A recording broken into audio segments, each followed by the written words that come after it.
I'm thinking we can streamline this by having office hours. It'll be a very informal one. It's mainly for developers, either developers who are writing the driver for their organization, or developers who are writing cozy code itself that want to understand any parts of the architecture or how to go ahead with the feature, and for developers who are writing applications that'll use cozy. What do you all think?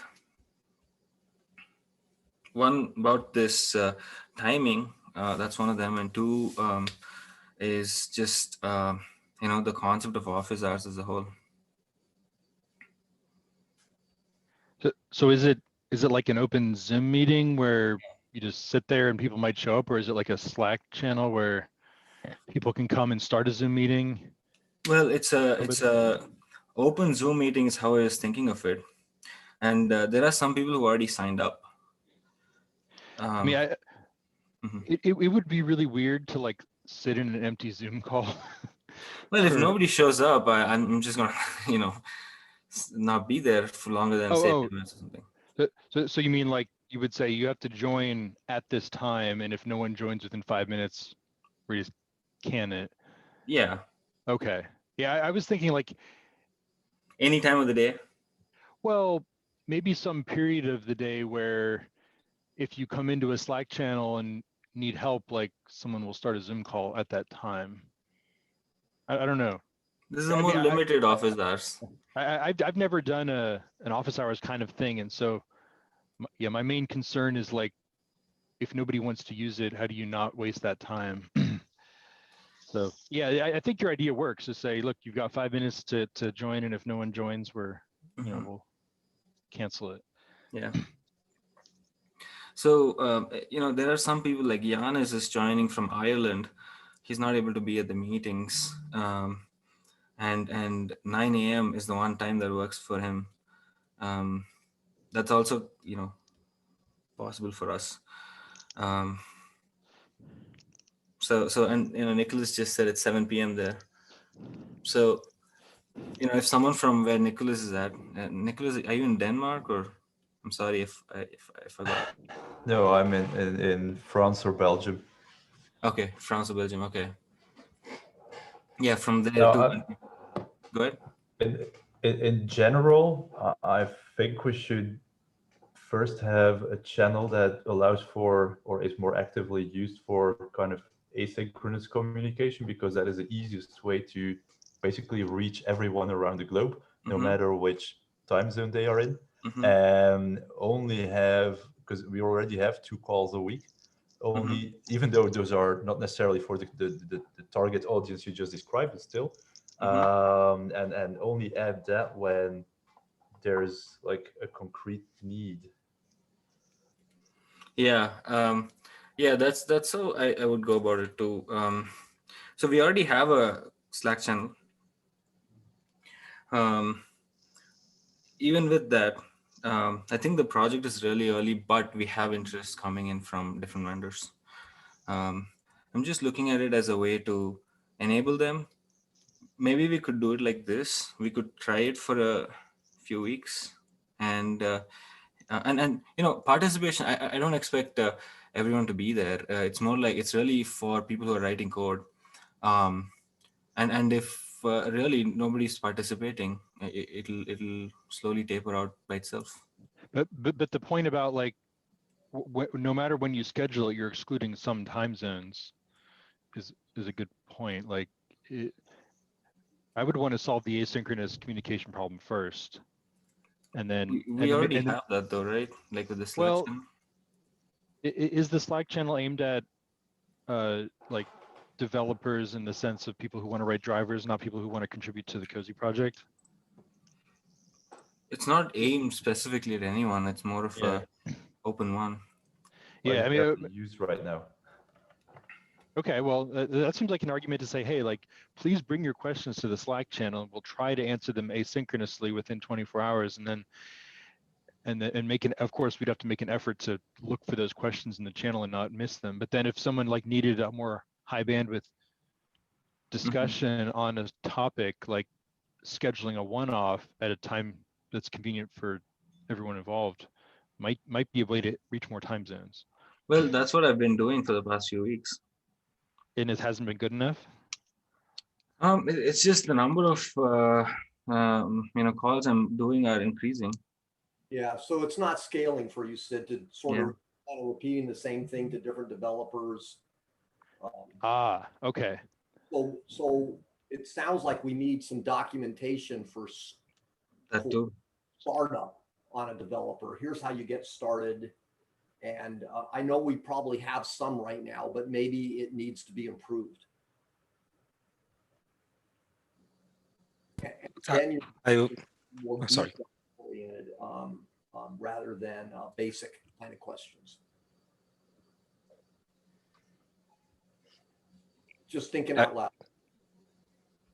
Hey, it's Guy. I wanted to suggest maybe making some videos will help as well. I think people are. I would think making videos is much more time consuming than just telling. Like video is more one way, right? I don't think we're discussing anything. Nothing we discuss is really zero time, right? Anything will take some time. So one of the things that we do is make sure to record these meetings and put them on YouTube. And part of the reason for that is so that people can asynchronously consume the content.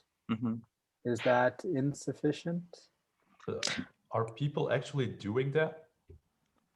That's a So from my experience, I did it, but I was involved and I was in the calls, so it's much more relevant. But I would imagine that somebody who's never been on the calls and it's just starting off with having questions, it's not really a consumable format for watching. Yeah, I mean, we generate 2 hours a week of these videos. Yeah, and that's a huge amount of stuff to catch up on if you're not. Yeah, it's for beginners. Might be good if Sid, if you can make some tutorial type videos, like introduction or something. This way you can just point people to those video links and they can go watch it. I think what I'm worried about is if we're having, the one of the problems is having Sid scale, Sid, Serini, and the core folks. And so if we're saying create more videos, that's not going to help them scale. I was thinking just maybe, but he was talking about like have this another hour every week, right? Is that what you're talking? Because we already have weekly meetings, 2 weekly meetings. How about schedule like an office hours style meeting for people to come and ask questions about how to write their driver, record that meeting. Yeah. And then that's the video you give to everyone else who has the same questions. Right. That's a good idea. Yeah. I think that's better than having that regularly, every week. Well, so can we do it this way then? Maybe this is, as we were talking, I just thought about this. Maybe every other Monday meeting, we could have it be an office hours meeting. Yeah, that would work. Yeah, that might be better just to use the time that you have already reserved. Yeah. Like that idea too, Sid. All right, let's do that. I still have to figure out a way to communicate with the folks in Ireland. Because for them it's too late to join the 11 a.m. meeting on Monday, or even this 10 a.m. meeting here on Thursdays. Yeah, maybe like you said, we'll take a recording of those office hour meetings from those alternate Mondays and share with them. Yeah, I like that. All right. Okay, perfect. Let's do that.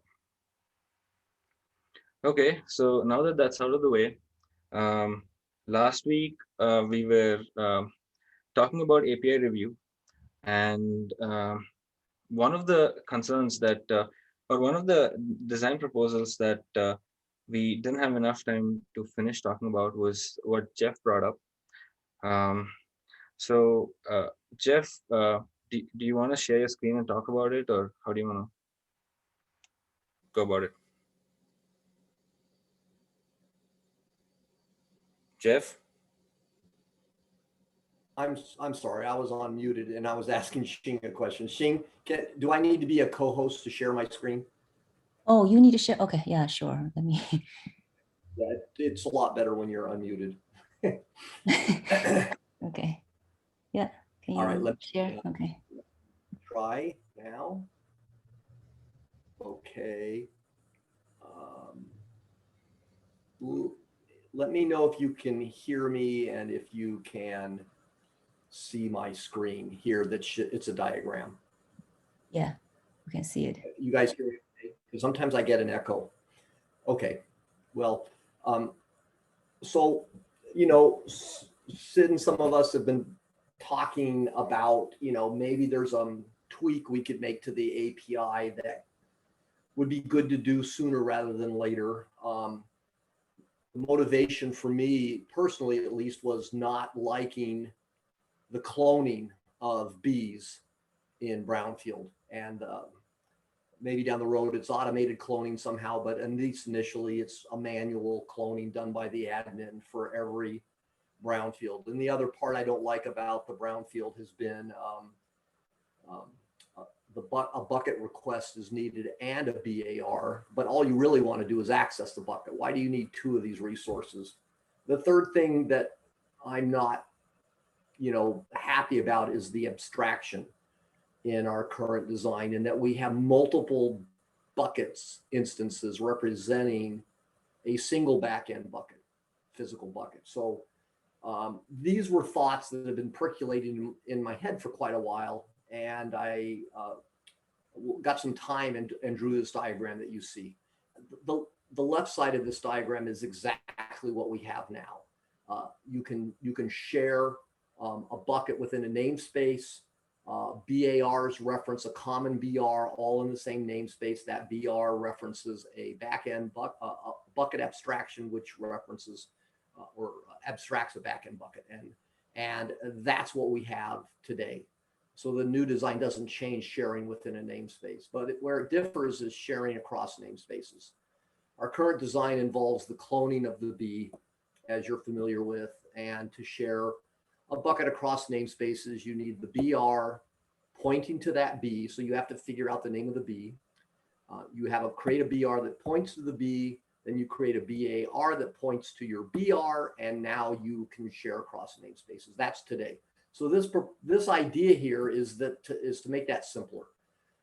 And so in namespace 2, we want to access the same bucket that had been created out of the namespace 1 BR. And all we do is create a BAR. We just want access. So we don't need a BR. We just create a BAR and it points to the bucket, the same bucket that BR1 has been linked to. And a BA is created, BA3 in this diagram, and that's it. And so there's still just a single bucket instance.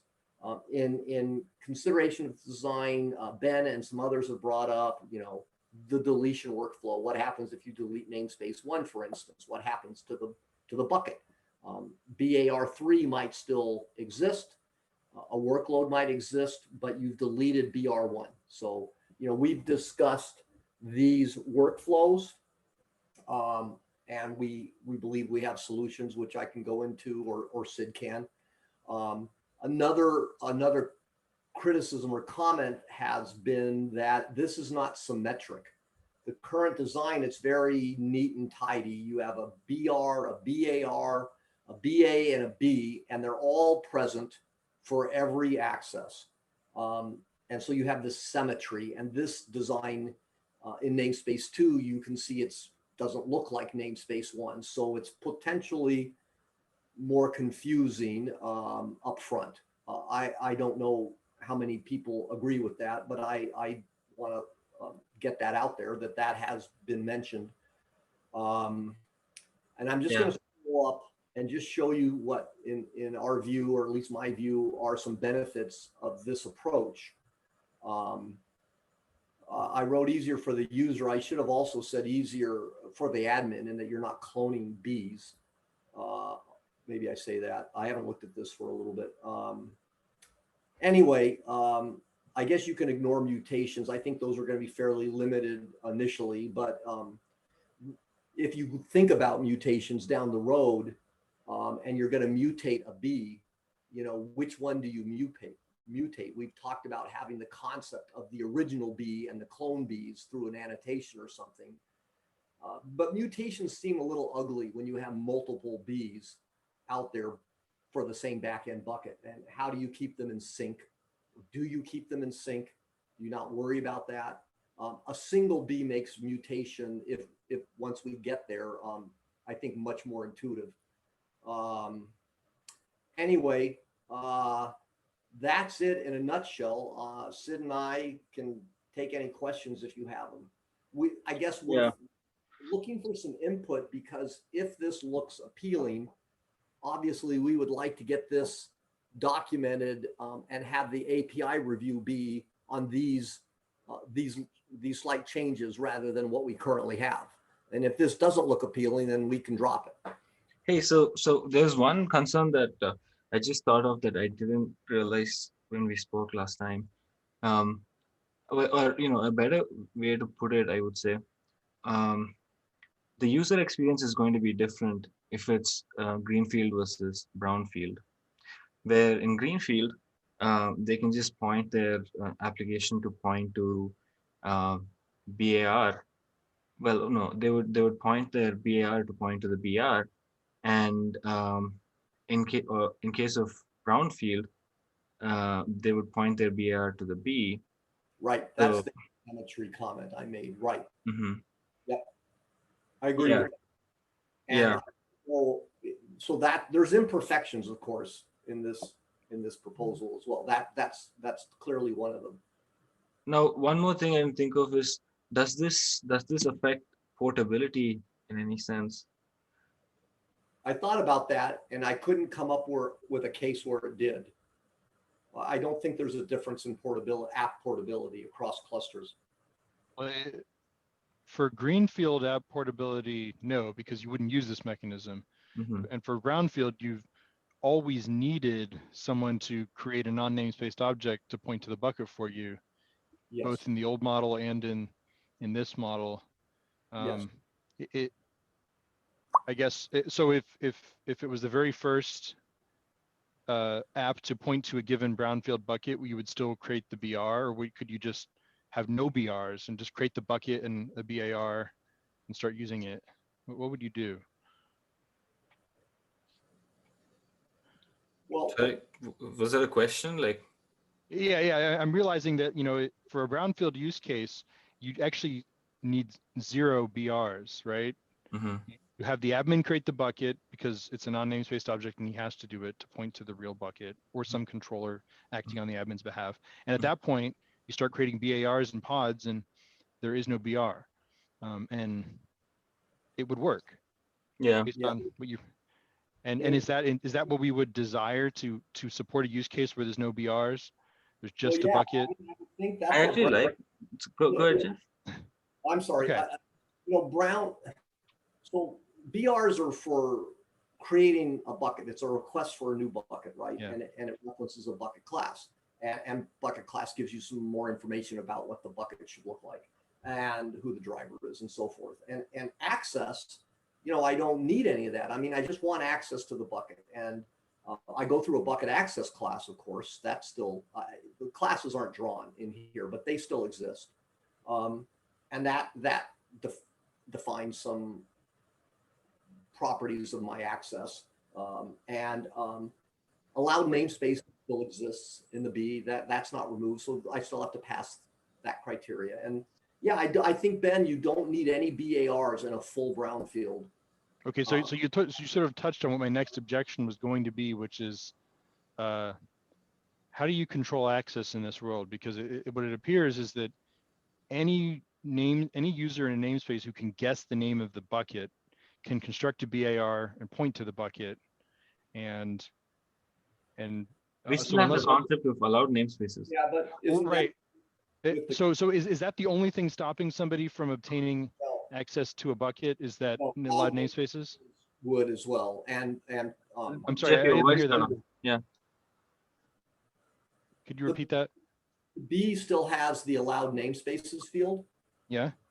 And so if I have a BAR pointing to a B, that BAR should be rejected if it's in a namespace that's not allowed. Yeah, but is that their last line of defense, or is there anything else that? How is so? I don't think there's anything else. Okay. In the previous approach, wasn't this the same case? Yes, it's the same thing. I could, in my BR, I could guess the name of a bee, right? Well, no, So PVC. in the old scheme, Someone had to copy it. Yeah.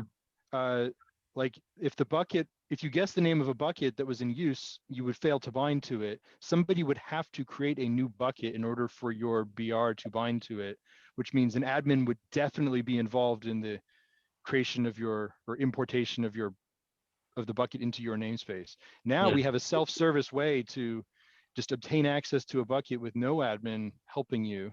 So the security mechanism matters more if we're circumventing any admin access, because so where I want to get to is the allowed namespaces scheme works if you trust it, but like, can you change the list of allowed namespaces, and is it who can change it and how do you change it? Like, I'm starting to think of, if you really have a shared bucket and you don't want to just open it up to the whole cluster, like managing the list of allowed namespaces could become a hassle. Interesting. Perhaps so. And It would be a mutatable field in the B. So yes, right. it can change it. So every time a new namespace wanted to obtain access to the bucket, the admin would have to go add it to the list for you before But they you would could have to do that do when this. they create their B clone, right? They'd have to understand the changes of namespaces on their cluster if there was new ones. So they still have. I guess what I'm getting at is I've never liked the allowed namespaces mechanism, and Well, now it's absolutely necessary for security. Well, I'm not the more that I think about this. So, in Amazon, the way IAM works is you choose a set of nodes which have an IAM policy set on them, and on those nodes, based on the policy, you can access Amazon resources. Could we do something similar here with namespaces and pods? So if they have a particular service account associated with them, they get access to the bucket. If not, they don't. No names, it doesn't have to be namespace bound or I think along other lines. Well, isn't there still an extra layer? The BAR still references a bucket access class, and the bucket access class has a pointer to config map, right? We're still doing it that way. Policy actions config map, yeah. Policy action config map, and then that data is inserted into the BA. So if I'm trying to get access to a bucket that I'm not supposed to have access to, and I guess the name of the B, so I know that now, and I know the name of a BAC to use. So there's, and then the allowed namespaces. So I think there's two levels, Ben. To your point, I think allowed namespaces exists as a filter that you have to get through, and also the bucket access class and whatever config map it gives you. Okay. Yeah, but the concept of allowed namespaces is more like an ACL, but not really an ACL even. And ACLs are being phased out even by Amazon.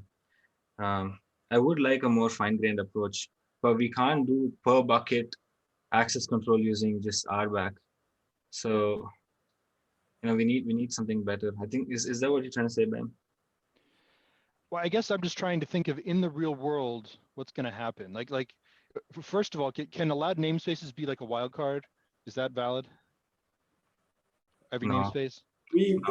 Well, in way earlier drafts, we thought about wildcarding or regular expressions, but for the MVP, that's never percolated. No. What I mean is, can I create one that's wide open if I don't want to play this game? You could possibly leave it empty. And that would imply all namespaces. I don't think we've defined. Okay. We haven't defined it. I'm just trying to think. So some people won't care about this. Some people implicitly trust everyone in the cluster, and they're just going to want to do the easy thing, which is don't control access. And so, like, that's fine because they don't care about security.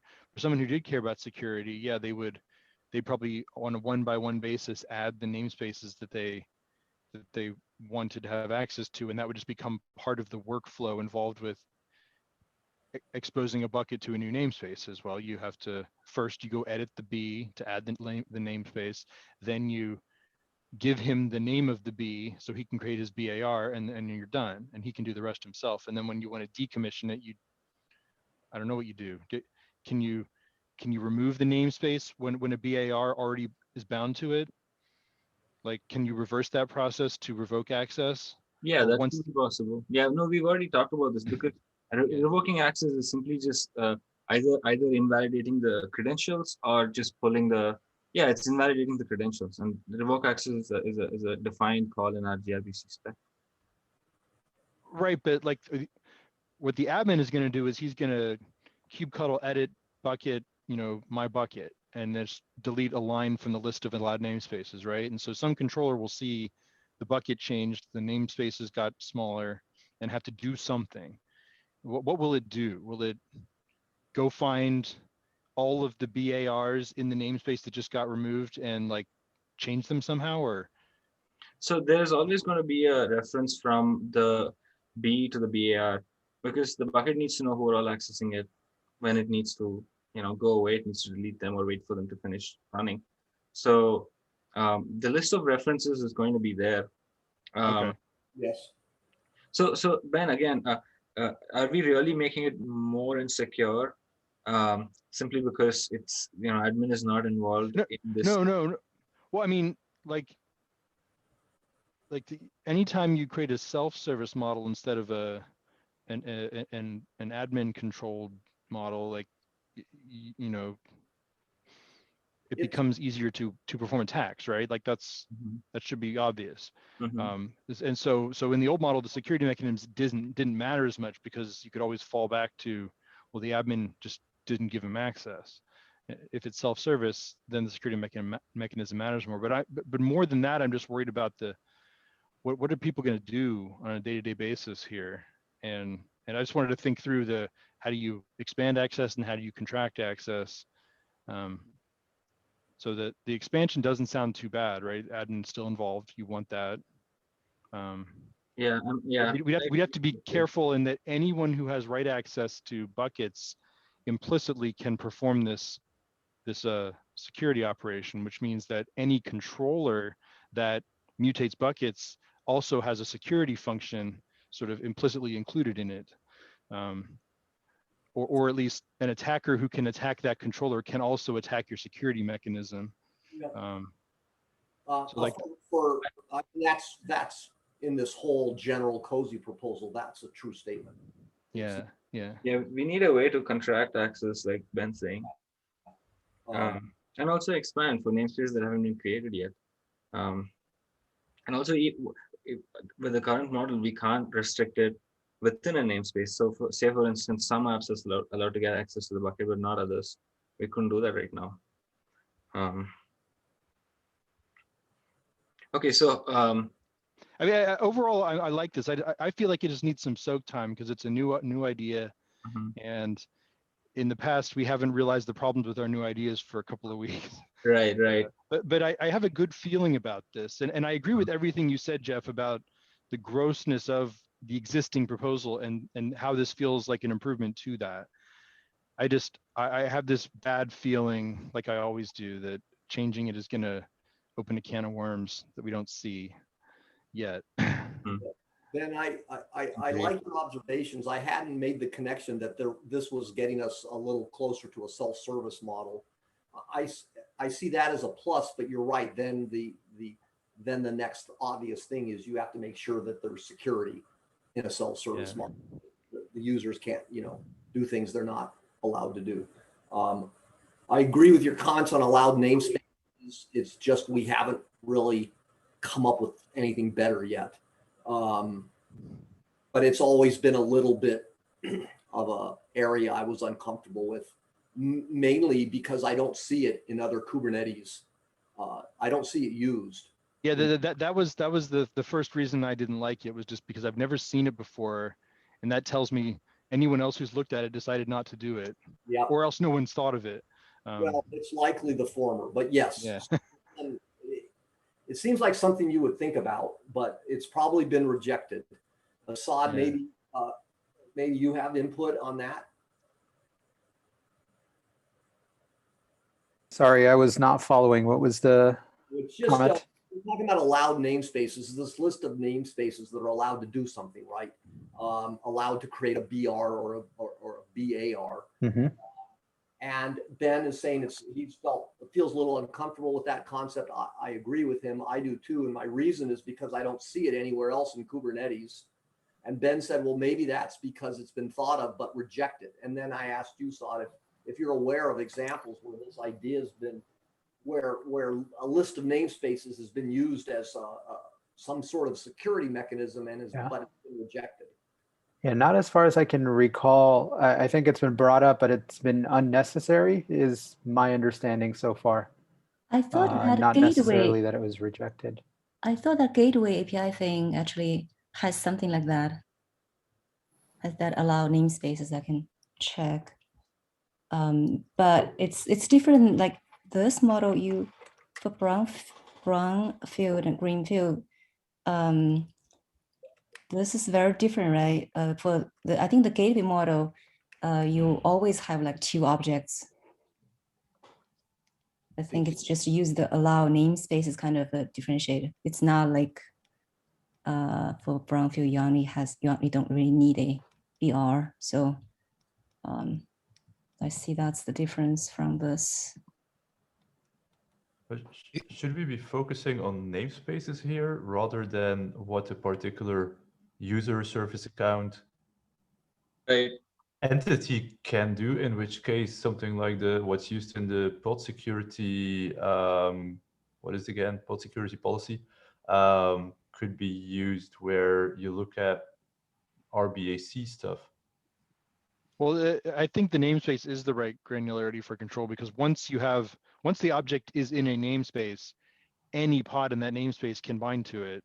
And so the namespace is sort of the natural security boundary. What RBAC does is it says what actions can be performed on what types of objects, not like exactly which objects do you have access to. Right. It's just can I update? Can I update buckets? Can I read buckets? Can I delete buckets? Yes or no? And if you take services, just for an example, like if I can access any service within the cluster, right, even between namespaces, but then if these are authenticated services, then what is the self-service model for extending authentication to another namespace? Is it even existing? Is it even standard today? I have a REST API in some namespace. Anybody can curl that, right? It's just a service in the cluster. But authenticating to that, how do I self-serve that namespace to authenticate? Like from other namespaces, I choose a specific namespace and give access to a secret. What do I do? I ask somebody to copy a secret to another namespace. It's not really well defined, I guess. Yeah. Yeah, it's like, yeah, we need a more granular or object level RBAC, it sounds like. But that exists. But why? Can we just consider a bucket as so generally when we define a role, we specify a resource, like for instance pods or whatever. But we can also specify sub-objects. So we could, for instance, allow the access on bucket / foo being the name of the bucket, for instance. And then we would use verbs like interesting. I didn't mount or something like that. So I don't think a sub-resource is an instance of a resource. It's an actual sub-resource, like status. Or logs, right? Of pods.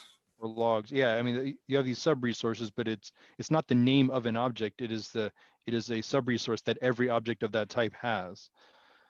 Right, that was my I understanding. just checked the gateway API. It has the namespaces. You can actually specify.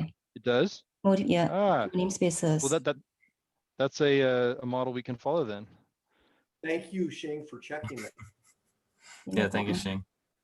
Hey, one question I have is, so Nicholas, you mentioned there's something called as a resource name field. Yeah, you just scrolled by it. Oh, A little bit here, resource names, my config map. Oh. So RBAC does allow you to restrict on particular instances but not of objects. but not in another namespace. It's either in your namespace or cluster wide. Yeah, well, could we do that with buckets? But then you'd be modifying roles every time you wanted to give someone access to a new bucket, which is cumbersome.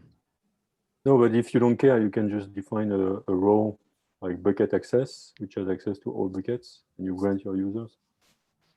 But if you care, you can specify specific buckets. You can do. Sorry, go ahead. I just don't see the point of trying to restrict like individual buckets when once the bucket exists in the namespace, anyone who can create pods in that namespace can use it, because you just point the pod at the BAR and your pod is now using that bucket. So it's we can like, check whether the service account of that pod is allowed to access that bucket.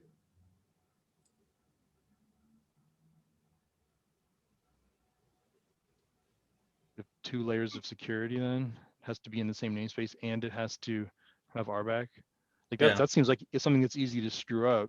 Yeah. Like you could have a workflow that works, except you screwed up the RBAC and now it doesn't start. Yeah. Okay. So Shing, could you maybe share a link to the gateway documentation or something that I can project here? Yeah. I actually like the proposal as Jeff outlined it. I want to get soak time and think about it. Mm-hmm. That's what I want. Yeah. It's in the chat. Yeah, I see it. All right. So here, namespaces. I can add a link in SIG Storage Cozy to that document if you guys want to look at it, close up. Let me do that. So if you move down, there was an example for gateway. Mm-hmm. Interesting. From all. So, right, so if you look at here, right, you see that there's a shared, it can be, so yeah, this field, namespaces from, okay, so there's a setting. So it can be, is that the, okay, so same namespace, all selector. Interesting. So they have, so they have a selector. So they have listeners.routes.namespace.selector. And they can have all or same. Interesting. I like this. I wanted to bring up the selector as well when Ben mentioned what happens when new namespaces are added, etc. Something that this relates to is an email that went on Gates Devil a while ago about how I think it were the gateway guys who asked for the name of a namespace to automatically become a well-known label on the namespace object, exactly for this use case.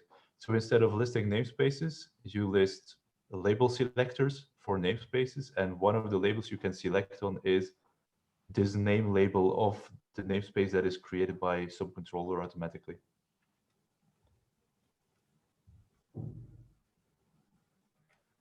In which case, you could, for example, have a selector for all the namespaces where mycorp.com/tenant equals something. And you don't even care about the namespace names. I didn't follow that. Could you? So you're saying with the selector, you won't have a wildcard? With the selector, you can cover future namespaces as well as present namespaces. That's exactly the benefit. Right. So, and if you want to do something particularly complicated, you can always create a new selector that refers to a new label that you just. Well, I guess the question is are labels on namespaces controlled in a secure way, or if somebody knows what label they need on their namespace to get access to a bucket, can they just edit their namespace to. Now, can users edit namespace objects? Are namespace objects clustered? Probably. Okay, Yes. well, maybe that's the key. Is maybe average users can't edit their own namespaces, and therefore the labels on them are reliable for security purposes, and you can always create a new set of labels and a new selector to achieve whatever end you want with bucket access. Mm-hmm. That's part So of it. I I think like that's a field Yeah. in gateway, right? I think gateway is, I believe that's cluster scope. If you move up a little bit, and see that, I think it says. Yeah. Yeah, this is good. Thanks for sharing this, Shane. I have another question. How do we revoke access from namespaces now?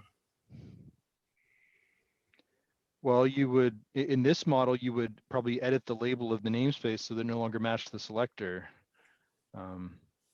Or you would change the selector in some way so that it didn't match anymore. So some controller would have to be keeping track of, for any given bucket, which namespaces are supposed to have access. And then when something changed such that a namespace should no longer have access, you'd have to change, I don't know, you go edit the BA or. So it's like no schedule label. That's basically a no schedule label. That is, new buckets won't be scheduled on that namespace. Well, yeah, I guess we'd have to decide, like, with the revocation of access affect existing pods that are attached, or would it only affect new pods that are trying to attach? The latter is easier because then you can perform all of your checks at attach time and say, does everything match up? And if not, deny it. But if so, allow it. And then you can just ignore situations where you revoked access, but a pod is still using it. Although that, now that I say it out loud, it feels weird because it feels like you need a way to sort of force revoke access when you really want to. Yeah. So that's like, it kind of falls into this whole taint and toleration kind of thing, where you have no schedule and no. Go ahead. If there was a running pod accessing a bucket and you plan on revoking his access, you're effectively killing that pod, right? I mean, there's no way the pod is going to survive its access being revoked. So maybe the right answer is go ahead and revoke the access, go find all the pods that are still using it and kill them. And that's your access revocation mechanism. Why should you actively kill them when their secret key pair has been revoked? They wouldn't be able to communicate anymore with the storage system. Right. Well, what I'm saying is, how is the pod going to live without access anyways, right? Once its access is revoked, it can't perform its function. It may as well be dead. That's up to the pod. Yeah. If it cannot access, then it may retry for a while and then it dies or exits itself. But I don't think it's up to any other system to start randomly killing pods because one aspect of them has been changed. You don't know what the application is doing. I'm presuming an admin would make this decision. He'd say, I want to revoke access on this namespace to this bucket. And after I do that, I'm going to go find all the pods in the namespace and kill them because I'm the admin and I wanted to revoke the access, right? Like, you're right. You wouldn't want to automate that too much. You'd want a human in the loop because there could be a use case where it's appropriate to leave the pods alive, but a human could make that decision. But here there's a big distinction, I think, in object storage and file block storage, where we can revoke the access at any point in time without directly affecting the pod and mounts and whatever else. That's true. Yeah, mechanically, you can do it, and the pod just starts seeing HTTP errors. Mm-hmm. Yes. And it's revoked. It can no longer access the thing which it is no longer supposed to be able to access. End of story. Yeah, so you're saying we shouldn't forcefully delete the pod. Yeah. Well, but then what he is saying is something needs to go process those key revocations or access key revocations synchronously at access revocation time so that it propagates to the pod and the pod doesn't retain access. But shouldn't that happen when the BA gets deleted? Well, I don't think we would automatically delete a BA under this circumstance, would we? Like maybe instead of deleting the pods, we delete the BAs or but would you want an admin to do that, or would you want to the system to do that. And only the admin can delete the BA. Right, but if the admin changes the list of allowed namespaces or the namespace selector such that a BA no longer matches, would the controller just delete the BA in response to that, or would it put it into a bad state? Or I mean, like, Well, just like we have those two options in taints or tolerations where you have a no schedule and no execute. If it's that no execute kind of deletion, then existing pods that use the buckets don't have access anymore. If it's the no schedule, then only new pods that have access don't get access anymore. but crucially, some controller is responsible then for executing this revocation policy and actually noticing when someone loses access and going and making sure that access is revoked. And that's like a pretty complicated control loop that has to be executing all the time. But it does sound like it would achieve the right effect if we did it that way. Mm-hmm.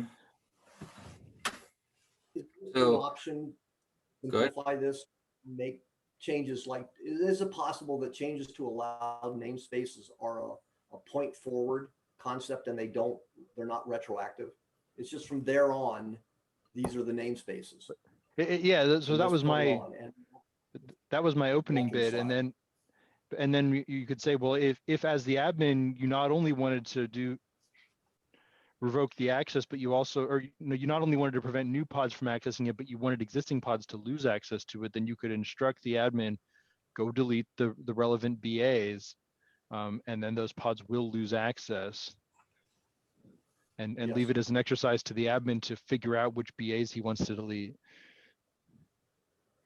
And How do then we represent that in the resource? what do you mean? It's not our problem. If we just say, look, the allowed namespaces is processed at attach time, and if you want to force detach it, you got to go find the BA and delete it, and it's not our problem.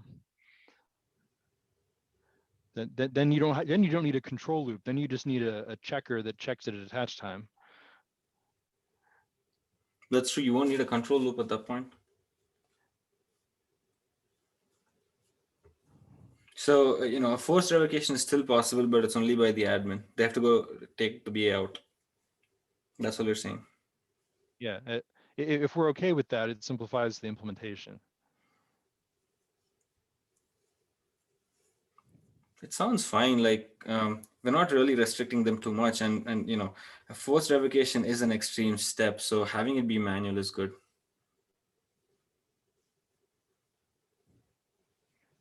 But that's the opposite of what Jeff was saying with like a no schedule or no execute. We're basically saying we're not implementing that. We're just implementing the no schedule. Well, no execute is where you instead of, if you were to do it automatically, that becomes no execute. Right, right. And so we're saying let's not do that because it's harder. Yeah. right, and it could be done later if there's demand. But initially, it could be. Well, that would, if you don't do it from the beginning, it becomes a backwards incompatible change when you decide to do it.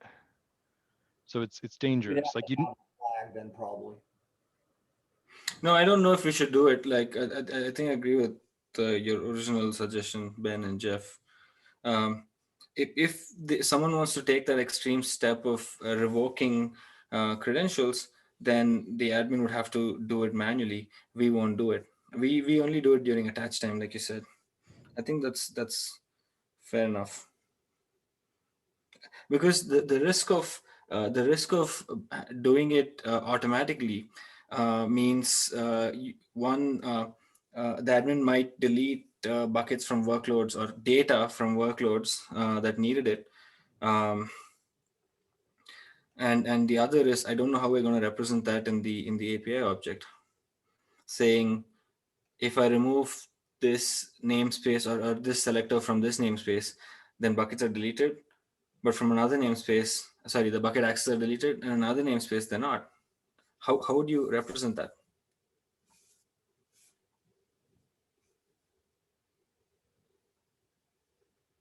Who's that a question to? All of you. So the question is really, if we were to do this no schedule versus no execute, how would that be represented in in the CRDs. Because that policy applies when we are taking access away from a namespace or taking a selector out of a namespace. Yeah, right? there wouldn't be an easy way to represent that. Unless we came up with the concept of like a taint. Right. It would be a much heavier weight design to specify which ones were no schedule, which ones were no execute. So yeah, just a simple thing that says, this is the list of this selector determines which namespaces can attach to the bucket, and it's checked at the moment you try to bind the BA to the B, and at no other time. And if you ever change it and you don't want a BA to have access anymore, you go delete that BA. Well, actually, it's even easier than that. You just go delete all the BARs from the namespace. I mean, like you wouldn't have to do a list and filter. Well, but there could be other buckets that still can be accessed from that namespace. So you'd have to go find all of the BARs that referred to that bucket in that namespace. Fair enough. Yeah, you could do it. Yeah. Yeah, it's not just a list all BARs. It's still filter. I guess my concern with deleting the BARs is, what if there's a finalizer that keeps them alive as long as the pod is using them? Then deleting them does nothing as long as the pod is still hanging around. So you really have to go after the BA and just delete it, so that the cozy controller that talks to the cozy driver can perform the revocation that it needs to perform. Yeah. Yeah, so I think it's better to go with the simpler approach of just schedule. That is, during attach time is the only time we check if a bucket is allowed to be accessible from a particular namespace. But when an admin deletes the BA, which controller is the one that removes the credentials from the namespace? Is that one of those controllers in the namespace? So there's no controller per namespace. There is a controller that is namespaced to the provisioner. We call it the provisioner. Ah, the provisioner. Okay, got it. So and how does that connect to the namespace itself, to the user namespace? There is no namespace awareness. It's just the access associated with that BA is revoked from that bucket. But it needs to be, so something needs to delete a secret, right? Or whatever, delete the information injected into the pod, right? No. So something needs to go to the object store and say this secret is no longer valid, because the pod is going to, no matter what you delete, the pod is going to remember what the secret was. You have to tell the server this secret is invalid now, so that he starts to get errors. Okay. I thought you meant that this process was meant to update the BAR in some point in the namespace. Okay. Yeah. I see. Okay. The access associated with the BAR is removed. Okay, and that just affects the back end of the object store. Right. Okay. Yeah, it's revoked. Yeah. So that this seems to effectively deal with well, so far, like Ben said, we might have to spend more time on it, but so far it seems to effectively deal with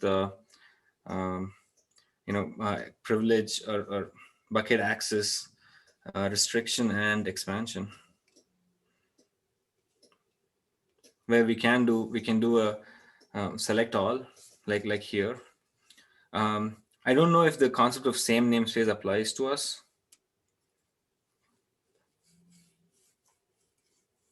Is same namespace? Yeah. Like that could be like a default policy where if a bucket is created by a BR in a particular namespace, then by default it can only access by the other workloads in the same namespace. Would that be like a? You mean for Greenfield, you need to set this to something by default. Yeah, that makes sense. But buckets created in a namespace shouldn't be usable outside that namespace unless someone explicitly does something. Would that be configured in the bucket class, or would that be per bucket?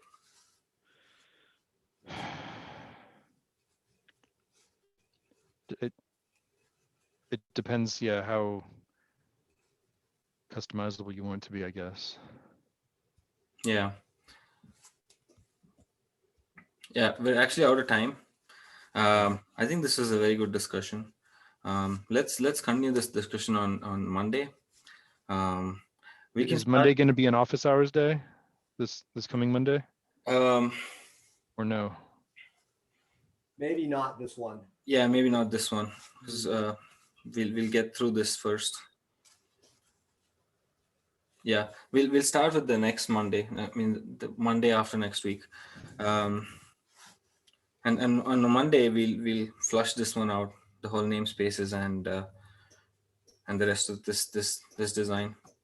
Yeah, like you said, it's going to take a few weeks of discussing this design before we know this is the right way to go forward. I still need to evaluate how much effort it's going to be to, redevelop a bunch of stuff we already have. And if the effort is worth it, then we should definitely go and do it. I was checking the code repo. That seems to be different from this doc, so I'm not sure which one is newer. But you want to take a look and ask it's a Bao Wei who sent this out. Maybe ask him to verify. Okay. Yeah, we can do that. We should definitely do that. Actually, we need to understand if they chose not to go with this approach. We need to know why. Well, I see this still there, but it's just it's not directly in gateway. It's in another structure. So you probably want to take a look and understand the whole thing. If we have questions, you ask them. Got it. Yeah, that'll be homework for any of you interested. Ben, did you get a chance to look into this a little bit more this week? The network gateway stuff? No, I was busy missing the code freeze deadline. Oh, hold on, actually. Yeah, I saw that. Yeah. So actually, I'm just seeing this again. So this is actually under the listeners and routes. Yeah, okay. So I think that's correct. I was thinking this is directly under specs. It's not. So okay. I think this is consistent with the code, I think. So yeah, no worries. Okay. Yeah. All right. So time is up. Let's continue the conversation on Monday. Thank you, everyone. Thank you. Thanks. Bye. Bye. Bye.